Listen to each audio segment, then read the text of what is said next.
Sand art bottles are decorative bottles filled with different colored sand, layered to create intricate designs without any glue or adhesives.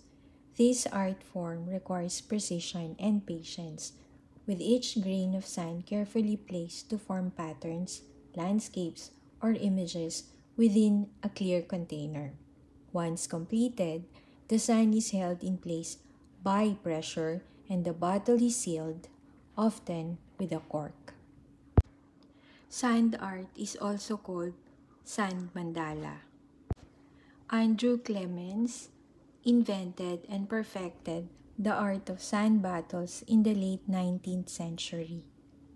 He was a deaf American artist from McGregor, Iowa.